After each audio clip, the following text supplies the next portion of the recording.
Alors moi je suis professeur de finance, alors, vous entendez bien que dans une période aussi compliquée, les gens comme moi se cachent. On accuse souvent la finance de réagir au court terme. On m'accuse moi, hein, on accuse souvent vous savez, la description qu'on fait souvent des marchés financiers, c'est qu'ils sont incapables de regarder le long terme et qu'ils ne s'intéressent qu'à des profits extrêmement court terme. Ce qui n'est pas complètement faux, mais ce qui n'est pas juste non plus. Prenons un exemple. Vous voulez évaluer Procter & Gamble. Il n'y a aucun débat sur les profits des prochains trimestres de Procter & Gamble. On est à peu près tous d'accord sur ces profits. Ce qui est absolument, par contre, vertigineusement compliqué, ce sont les profits futurs de Procter & Gamble dans 10 ans. En gros, la problématique est la suivante. Est-ce que oui ou non, comme on le pense maintenant, la majorité des ventes de Procter & Gamble dans 10 ans sera effectuée en Chine? C'est un beau débat, c'est une belle question. Oui, mais une question pour des étudiants en MBA. Comment évaluer aujourd'hui Procter & Gamble? Et la partie compliquée, c'est pas encore une fois les ventes de savonnettes dans les prochains trimestres. La partie compliquée, c'est la part de marché et les profits réalisés dans un pays comme la Chine. Les incertitudes sont multiples.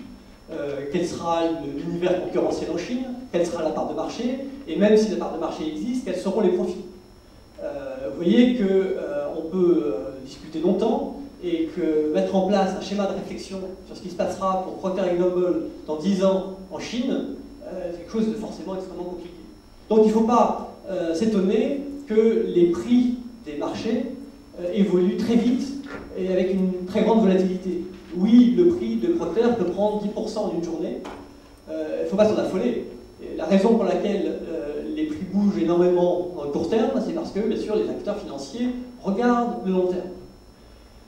Alors, comment on fait, nous, professeurs de finance, comment on étudie ce problème? Ben, on a un cadre qui s'appelle un cadre de probabilité. C'est-à-dire qu'on dit à nos étudiants, ben voilà, on vit dans une incertitude fondamentale, mais pour cerner un peu le débat, on va poser quelques éléments, et les éléments seront des scénarios.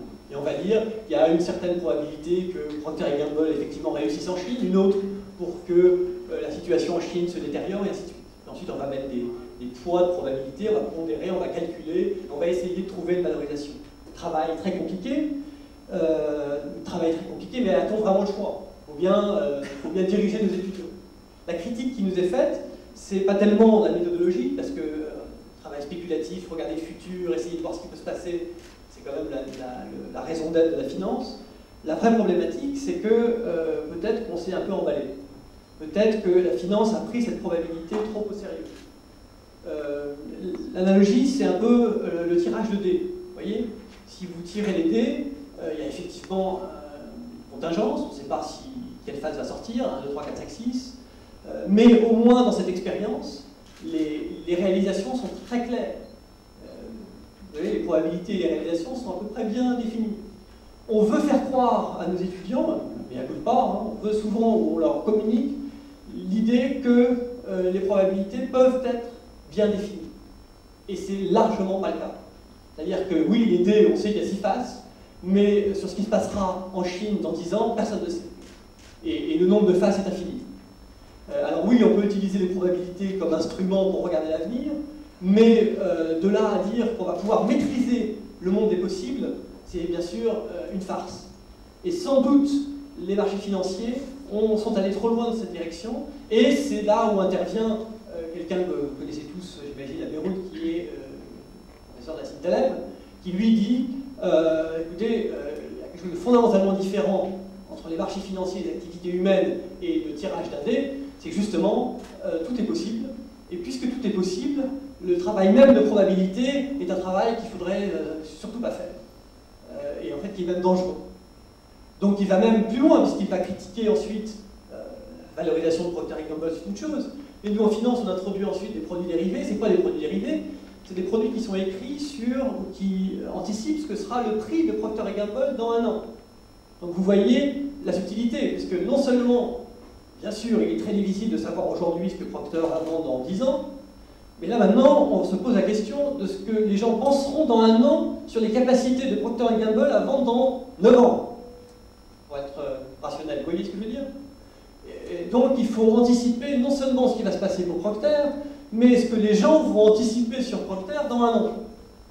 Ce qui rend les choses d'autant plus fragiles et d'autant plus compliquées et d'autant plus insupportables à vouloir même théoriser que tout ça puisse rentrer dans une petite boîte probabiliste. C'est le message de Nassim Taleb qui, si tout va bien, nous rejoindra à la fin de cet exposé. Il arrive, son avion atterrit à 17 h et il sera peut-être avec nous ce soir vers 20 h. On vous lira si on aura plus d'informations bientôt. Donc voilà son point de vue. Son point de vue, c'est puisque finalement tout peut arriver, il vaut mieux rien dire que de passer son temps à créer des modèles qui de toute façon seront prouvés absolument faux et dangereux. Notre point de vue, enfin le point de vue d'Elie, et bien sûr, ce sera à lui de l'expliquer, n'est pas celui-là. Le point de vue, c'est qu'il existe dans les marchés quelque chose de fondamental qui doit être sauvé, qui doit être gardé.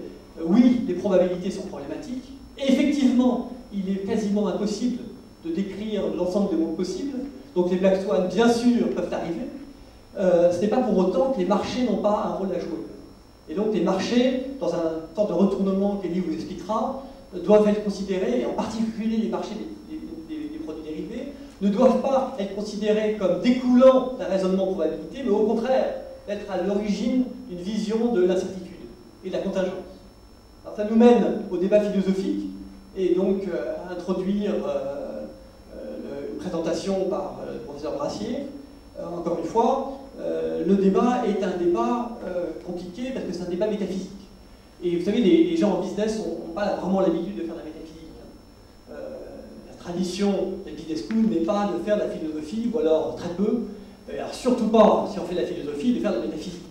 La métaphysique, c'est la réflexion sur les fondements même de la pensée. C'est justement peut-être à l'occasion d'une crise importante comme celle que nous vivons, qu'il est peut-être le temps et le bon moment pour revenir au fondement et se poser des questions importantes.